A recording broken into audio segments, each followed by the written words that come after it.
Welcome to another deep dive. This time we're going deep on a question that's, well, kind of timeless, right? What makes a marriage not just, survive, but actually thrive? It's a big one. It is.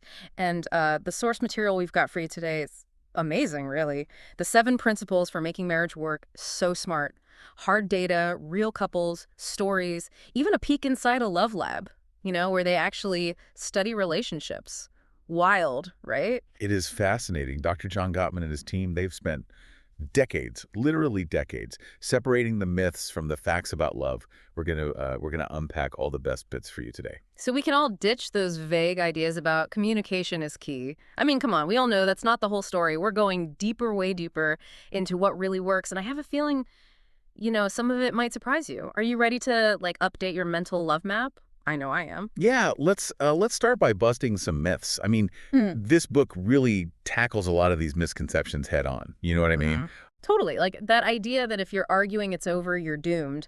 This book actually says even happy couples, even the really good ones, have those blowout fights. What matters more is what happens after, right? Exactly, exactly. And, Gottman's research, it actually found that those explosive arguments, they don't necessarily predict divorce. It's how you repair things afterwards, Yeah. get that connection back. That's what makes all the difference. Okay, so maybe yelling at each other isn't like the kiss of death for the relationship, but what about, I don't know, those big personality differences? Surely those have got to be a deal breaker, right? Like, I'm thinking about the couple in the book, Sam and Megan, I think it was. He had a huge issue with authority, Right. but they make it work. Like, they have a great marriage. They do.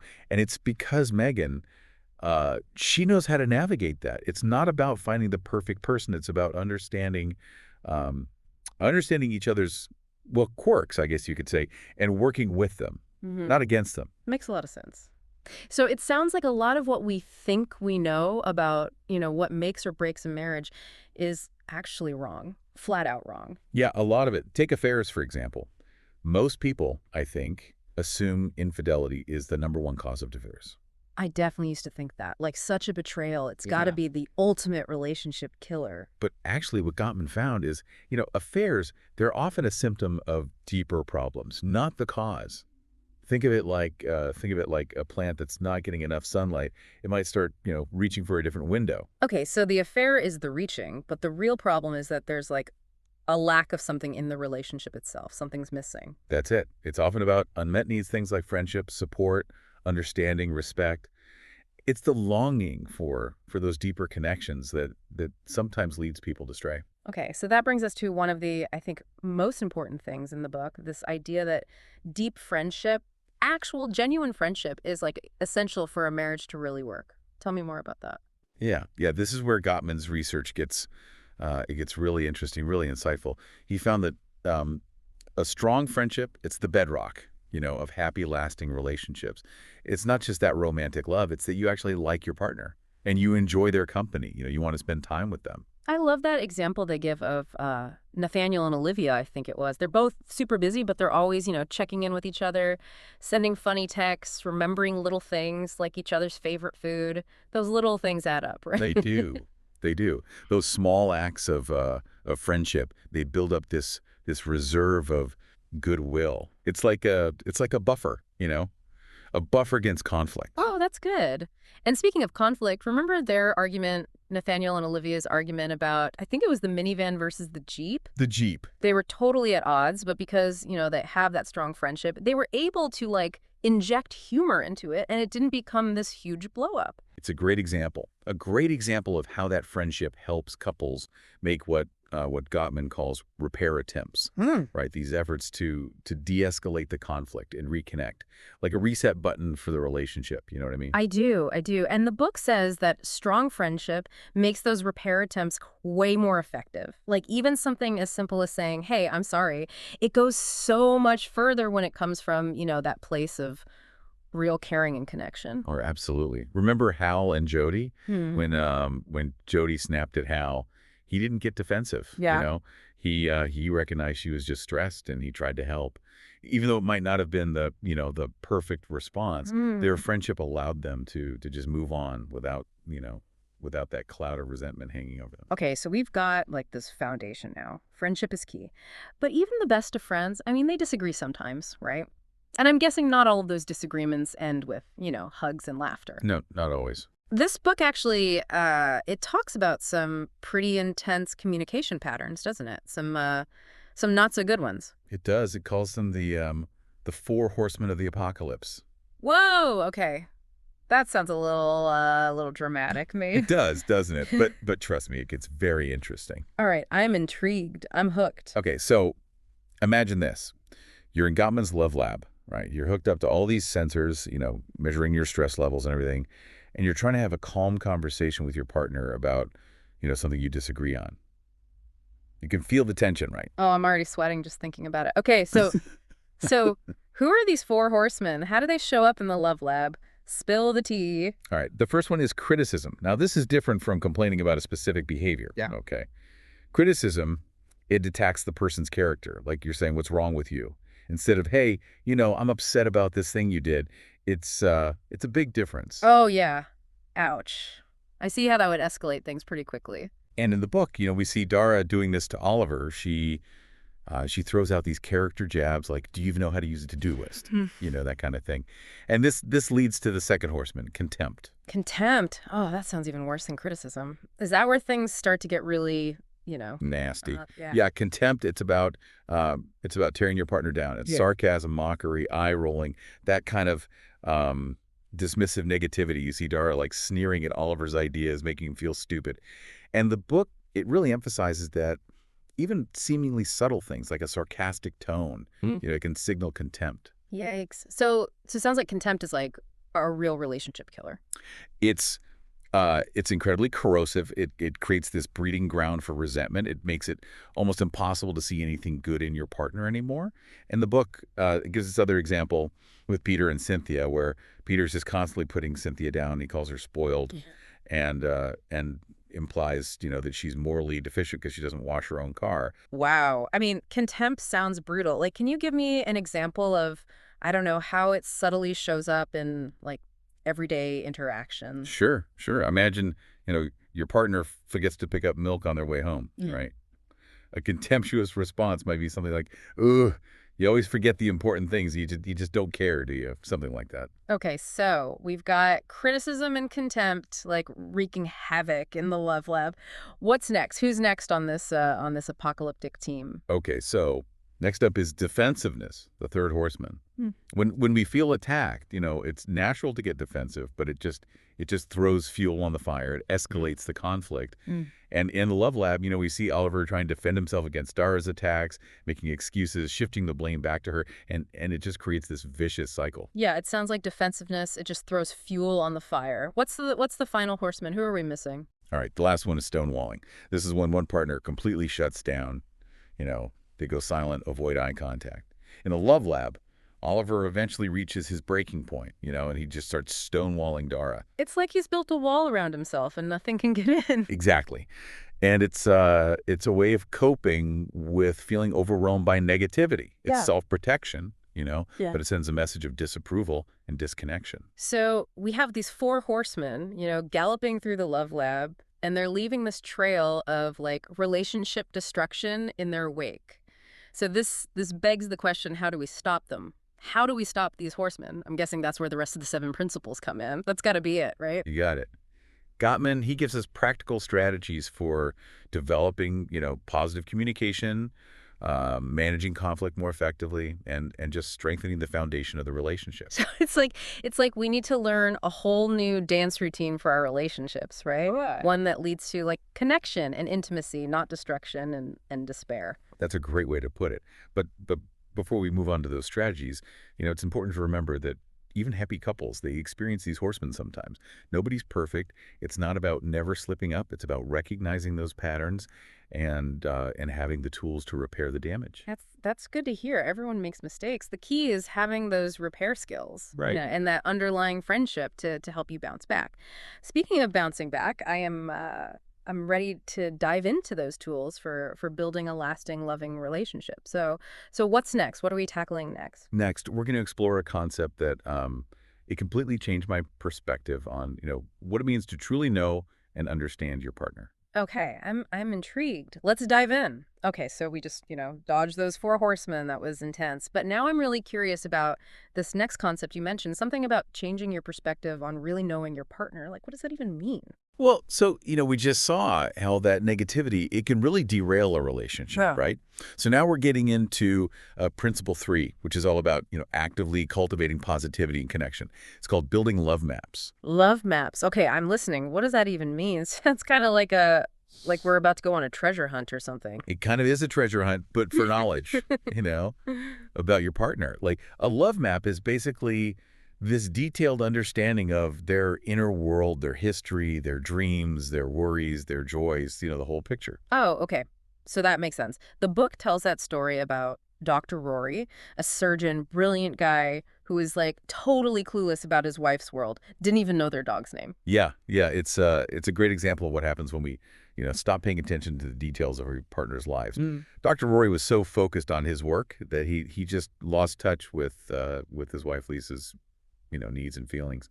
And the book describes this moment on Christmas Day, it's really sad, where Lisa brings this whole picnic to the hospital for Rory and the kids, right? And he just totally blows up at her. But then like moments later, he's all warm and fuzzy talking to a colleague on the phone. And that's the moment that Lisa realizes, Rory is capable of kindness. He just wasn't showing it to her. Their emotional connection, it had just completely eroded. Wow. So think about it, in your own relationship, do you really know like your partner's current stresses, their biggest dream? And I don't just mean like remembering birthdays. I mean really staying attuned to their inner world. Yeah, you're totally right. Emotionally intelligent couples, they're intimately familiar with each other's worlds. They keep their love maps up to date, and they use that knowledge to, express understanding and appreciation.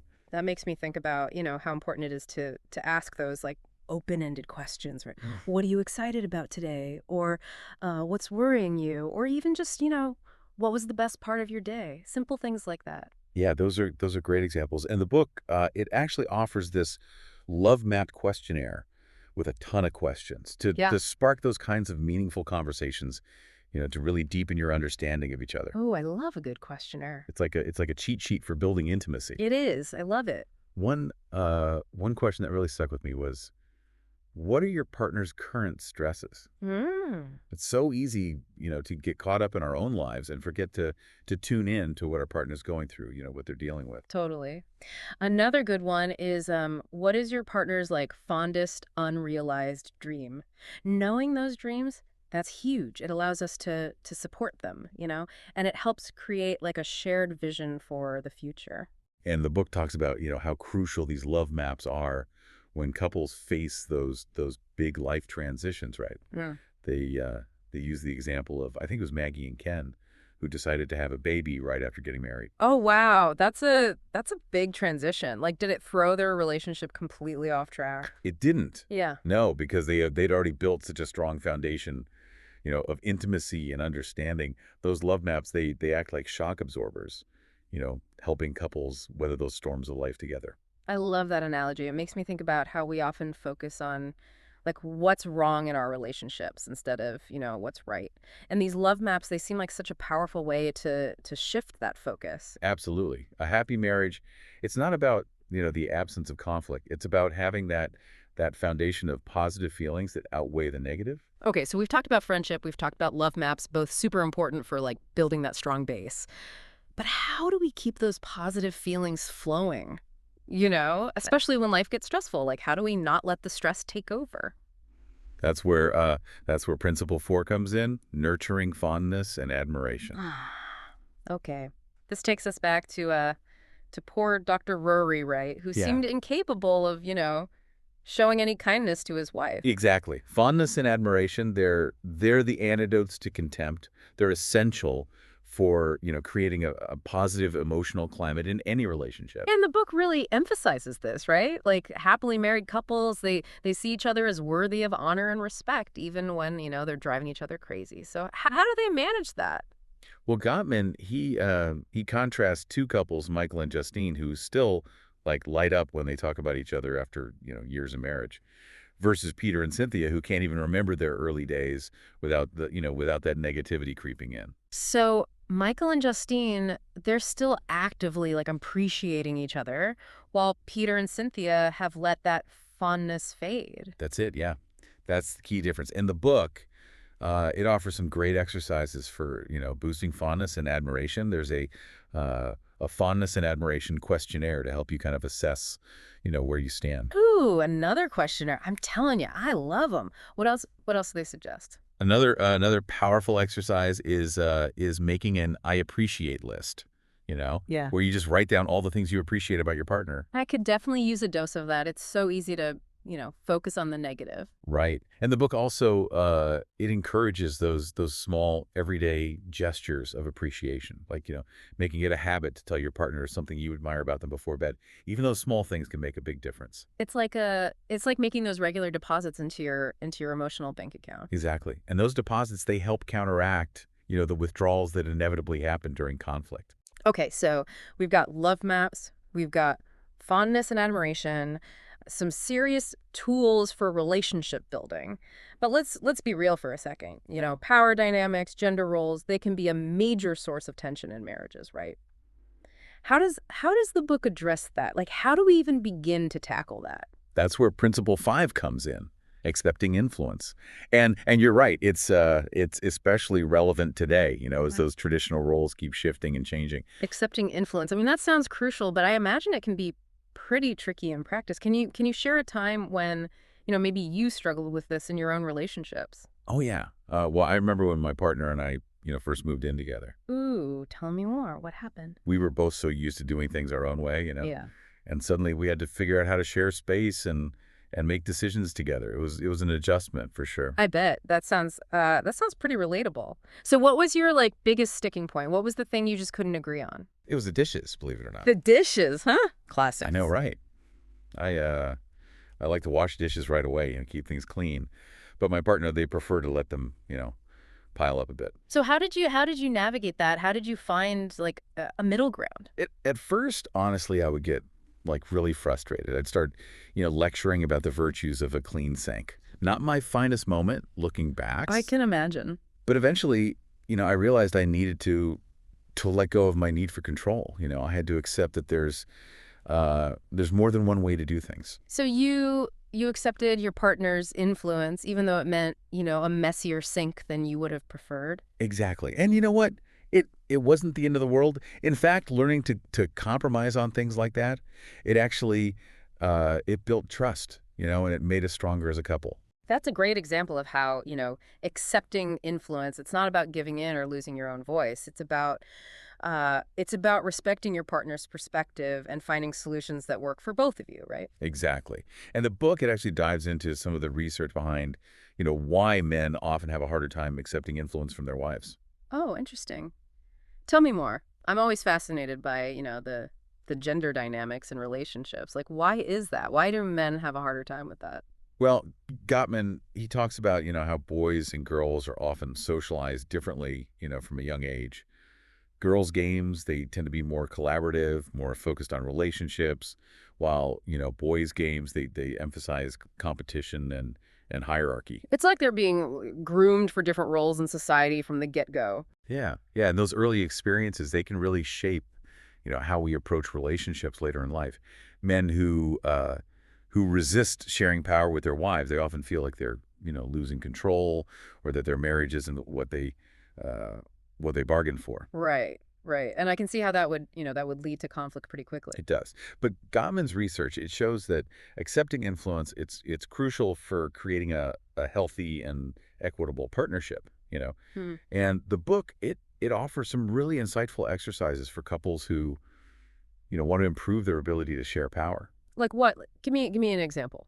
One is the island survival game, Hmm. where you imagine you're stranded on a desert island and you have to prioritize this list of items for survival. Yeah. It's a fun way to assess, how well you work together as a team and how open you are to each other's ideas. That sounds fun. And maybe a little bit heated too. It can be surprisingly revealing. It's amazing how many couples, argue about whether a corkscrew is essential on a desert island. I bet. Another exercise that caught my eye was the reasonable request challenge. Ah, yes. That one's all about, learning to identify the reasonable part of your partner's request, even when Yeah. even when it's delivered in a not so reasonable way. It's a great practice in empathy and compromise. So we've covered friendship, love maps, fondness and admiration, accepting influence. That's a lot of like powerful tools for building a strong foundation. But what happens when, conflict inevitably arises? How do we actually work through disagreements in a healthy way? Like where's the instruction manual for that? And that's where Principle 6 comes in. Hmm. And it's all about tackling those everyday conflicts that prop up in any relationship, those little bumps in the road. Okay, I'm all ears. Bring on principle 6. Okay. Okay, so we've talked about, all that good stuff, the foundation, friendship, love maps, all those positive vibes. We even tackled, accepting influence from each other. But what about, I don't know, those bigger conflicts, the recurring ones, the ones that feel like you're never going to resolve them no matter what you do? Oh yeah, those are tough.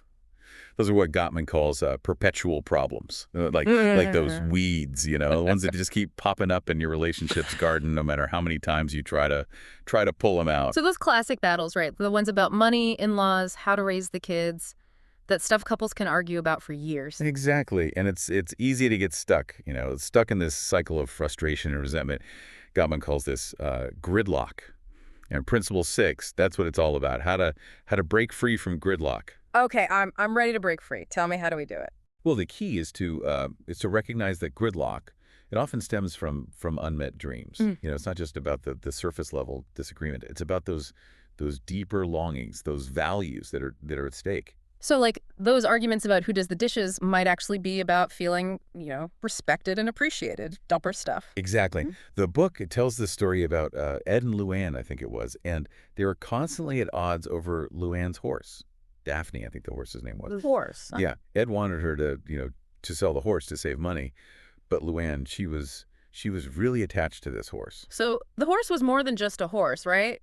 Like, what did it represent for Luann? Well, for her, it represented her dream. Her dream of competing in horse shows, pursuing her passion. And Ed's fear, I think, was that Luann, cared more about the horse than she cared about him, which created this deep sense of insecurity for him. That makes sense. So it wasn't really about the money or even the horse itself. It was about, like, those underlying dreams and fears. That's it. They both had to, they had to express those dreams and fears in a way that the other could hear and respect. Luann, she reassured Ed that he was her priority, and Ed, he learned to appreciate, how important it was to support Luann's passion. So how did they actually move forward? Did Luann end up selling the horse? They found a compromise, a compromise that worked for both of them. Maybe Luann took on some extra work to help cover the costs of, keeping the horse, or maybe they agreed to reevaluate the situation after a certain amount of time. We don't know the exact details, but they found a way. So it's about finding a way to honor each other's dreams, even if you don't necessarily share them. The book also, it shares the story of Catherine and Jeff, and they clashed over baptizing their child. Yeah. Catherine, she's a devout Catholic, and she wanted their son baptized. But Jeff, he's agnostic. He was like totally against it. Oof, that's a tough one. I can see how that would lead to some serious gridlock. It did, and on the surface, it seemed like an unresolvable conflict. But as they dug deeper, they realized, it wasn't just about the baptism itself. It was about their own childhood experiences, their dreams for their child's future, all that stuff. So, like, for Catherine, the baptism was about, I don't know, passing on her faith, Mhm. creating that sense of belonging for her son. And for Jeff, his resistance, it was rooted in his own negative experiences, Right. right? With organized religion. Exactly. Exactly. And by uncovering those deeper layers, they were able to approach the situation with more compassion. Their dreams, Yeah. they weren't mutually exclusive. They could find a way to honor both of their values. So how did they do that? Did they compromise on the baptism? They did. Maybe they found a church that was more aligned with Jeff's values, or maybe they agreed to have a non-religious ceremony that still, honored the importance of family and tradition. It's about finding that middle ground, right? Where both partners feel like heard and respected. Gottman, he actually outlines a five-step process for overcoming gridlock. And first, you have to identify the dreams that are at play. And the book has this great exercise for this, where you write down your perspective on the conflict, and then you try to articulate your partner's perspective and the dreams that might be, fueling their stance. That sounds like a really, really helpful way to gain clarity and empathy. It is. The second step is to soothe yourself and each other. Remember, when we're flooded with emotion, we can't think straight, and we can't communicate effectively. Right, right. Take a time out, deep breaths, whatever it takes to like calm down before you try to talk things through. Exactly, exactly. And then the third step is learning to speak your partner's dream in a non-judgmental way. Use empathetic language, acknowledge the validity of their feelings and desires. And the book gives some good do's and don'ts for this step, right? Like instead of saying that's a ridiculous idea, Yeah, you might say, I don't know, I understand why that's important to you or something like that. that's a great example. And then step 4 is creating rituals to honor each other's dreams. Maybe you set aside, specific time to discuss the issue, or you engage in activities that support your partner's passions, or you find, symbolic ways to acknowledge each other's values. It's about making that conscious effort, right? To show your partner that you respect their dreams, even if you don't, fully understand or share them. And finally, step 5 is working towards a temporary compromise. Temporary. Why Right. temporary? Well, because with those perpetual problems, it's unlikely you'll find a permanent solution that satisfies both of you completely. But but by finding a compromise that you can both live with for now, you create that sense of peace and cooperation. So it's about, picking your battles, I guess, and finding ways to coexist peacefully with those Mhm. differences that might never fully go away. Exactly. And it's important to remember that, these compromises, they might need to be revisited and renegotiated over time as your circumstances change. Makes sense. Makes sense. Okay, so we've learned how to navigate gridlock, find those temporary compromises. What's the final principle for making a marriage work? What have we got left? The final principle is it's creating shared meaning. Yeah. And this is about, building a shared sense of purpose, of identity as a couple. So it's like creating a culture, you know, for your marriage, one that reflects like both your individual values and your shared vision for the future. So what are some of the building blocks of that shared culture? What does that look like? Well, Gottman, he emphasizes shared rituals, values, and symbols. Yeah.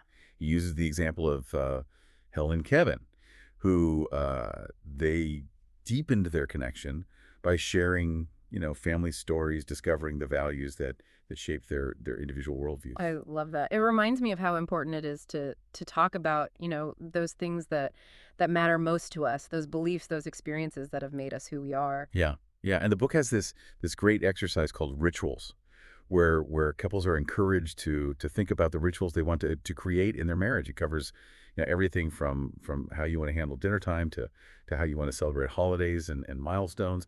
It's like creating a roadmap, you know, for connection, for meaning, and it can be as simple as, having coffee together every morning or taking a walk after dinner to reconnect at the end of the day. Small things. Right, and Gottman, he also emphasizes honoring each other's roles and contributions to the relationship. It's about recognizing that both partners, they bring those unique strengths and talents to the table. Right, and appreciating those differences. It's Yes. about teamwork. Working together to create a life that is meaningful for both of you. Wow. This deep dive it's been incredibly insightful. It's amazing how, science can offer such practical advice about love and marriage. I mean, who knew? It's true, and it's so clear that successful relationships, they're built on this foundation of friendship, respect, and a willingness to truly understand, each other's needs and dreams. It's crazy, how much of what we think we know about relationships turns out to be like completely wrong. All those myths we buy into. It's true. So much of what we've been taught about love, it's based on, myths and fairy tales. Yeah. But Gottman's research, it gives us, real evidence-based strategies for building lasting love. Speaking of real strategies, you mentioned something earlier about the magic 5 hours. Tell me more about that. 5 hours. That sounds like a lot. Like, can you convince me it's worth squeezing into, an already busy schedule? It's not as daunting as it sounds. No. He's not suggesting add 5 hours of work to your week. It's about intentionally dedicating 5 hours to those small, meaningful interactions that strengthen your connection. Okay, that makes more sense. So what kind of things count toward those 5 hours? Give me some examples. It can be as simple as having those meaningful partings and reunions, expressing, admiration and appreciation, being affectionate, having regular date nights, those kinds of things. So it's not necessarily about those grand gestures, right? It's about Yeah. those everyday moments of connection. Exactly. It's about being present and intentional, even when life gets hectic. This deep dive has given us so much to think about. What what stands out to you as like the most important takeaway? What's the one thing you really want people to remember? For me, it's the importance of intentionality. Building a lasting, loving relationship, it takes effort.